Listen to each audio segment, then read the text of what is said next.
sholat ataupun jamil muslimin wal muslimat diakhiri dengan membacakan surat Al-Fatihah. Jadi surat Al-Fatihah itu bukan khusus untuk orang yang telah meninggal, tetapi ketika kita di dalam masih hidup juga untuk kesehatan semuanya harus membacakan yaitu surat Al-Fatihah. Karena Al-Fatihah salah satunya pembuka bagi orang-orang terutama adalah umatnya Rasulullah Shallallahu Alaihi Wasallam.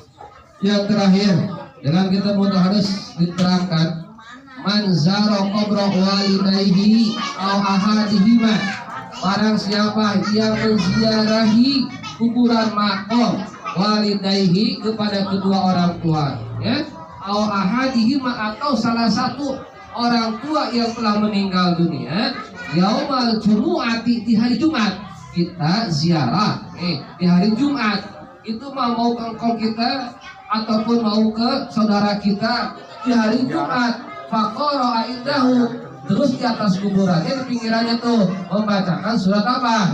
Surat Yasin ghufira lahu.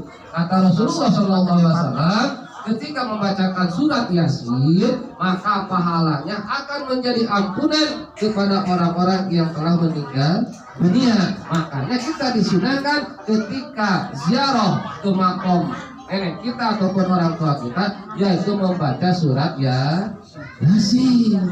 Memang ada di sananya, ada ulama-ulamanya. Nggak semata-mata kita baca surat Yasin ataupun kita bawa surat Yasin, justru kufirolahu, maka Allah akan mengampuni kepada orang-orang yang membacakan surat Yasin ketika ada di atas kuburannya, wabil khusus yaitu kepada almarhum dan almarhumah yang telah meninggal dunia.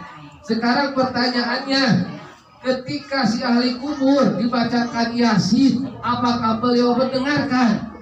Nah, tidak dibacakan oleh orang yang hidup Yasin. Terus si almarhum yang ada di alam kubur mendengarkan atau enggak? Dengan mukjizat Allah Subhanahu wa taala ataupun dengan mukjizatnya Al-Qur'an, maka kata ulama setiap kalimat, setiap huruf Yasin yang dibacakan oleh keluarganya ketika menziarahi ke kuburannya itu kedengaran langsung kepada almarhum.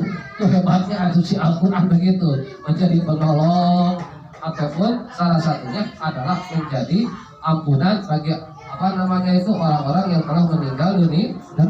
Ini hadis yang diriwayatkan oleh Ibnu Adi dari Abu Bakar dari Rasulullah Shallallahu Alaihi Wasallam. Makanya jangan ragu, kalau kita kagak bisa nih umpama baca Yasin, baca Fatihah, khususkan pahalanya buat almarhum. Senang tuh almarhum. Makanya Anda suka bilang kalau yang hidup adalah ketika takziah peluknya jeruk, pisang, kopi. Ketika takziah tuh orang yang meninggal dunia peluknya adalah doa daripada orang-orang yang hidup ataupun keluarga besarnya. Nah inilah salah satu tentang masalah haul, tentang kebaikan-kebaikannya. Maka kata ulama disunahkan ketika setelah haul yaitu berziarah ke makam almarhum ataupun almarhumah yang telah meninggal dunia. Inilah salah satu keterangan ulama di dalam kitab Al-Adhkar yang dikarang oleh Imam Syafi'i. Mudah-mudahan bermanfaat dan mudah-mudahan sekali lagi almarhum Bapak Adi oleh Allah Subhanahu wa taala mendapatkan rahmat maghfirah dari Allah Subhanahu wa taala. Al-Fatihah. Bismillahirrahmanirrahim. Alhamdulillahirabbil alamin arrahmanir rahim maliki yaumiddin. Iyyaka na'budu wa iyyaka nasta'in ihdinas siratal mustaqim siratal ladzina an'amta 'alaihim ghairil maghdubi 'alaihim waladdallin. Wassalamualaikum warahmatullahi wabarakatuh.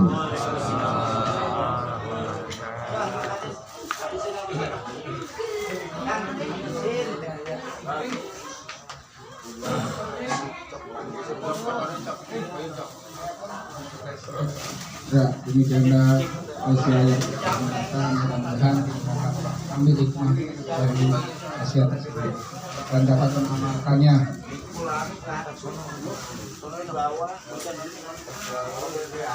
Itu acara selanjutnya yaitu kita ada beberapa informasi khususnya dari lingkungan. Yang pertama ialah himbauan dari gubernur dan wali kota Depok, gubernur Jawa Barat dan wali kota Depok, yaitu adanya jam malam. Ya, karena ada remaja-remaja kita nih, ya, yang usianya yang remaja, ya. Mudah-mudahan ya jam malam itu jam 9 malam anak-anak kita himbau semuanya sudah ada di rumah, jangan keluyuran atau nongkrong-nongkrong dimanapun, karena dengan adanya jam malam dari pihak polisian ataupun dari pihak Babinsa dan Babinmas dan tidak segan-segan untuk menegur ataupun bila mana ada ketahuan atau barang bukti yang tidak diinginkan, dia akan bawa langsung, yaitu langsung bisa juga ke Polsek, ke Polres. Ya, mudah-mudahan remaja-remaja khususnya ada di lingkungan RK 03 untuk dapat tidak dapat mengikuti peraturan tersebut, yaitu jam 9 malam kita sudah ada di rumah semua, ya. Itu saja yang ingin saya. Terus yang kedua, untuk minggu depan yaitu di rumah kita nyebrang di Dakota, yaitu di belakang SD, yaitu di rumah Bang Hendy, ya.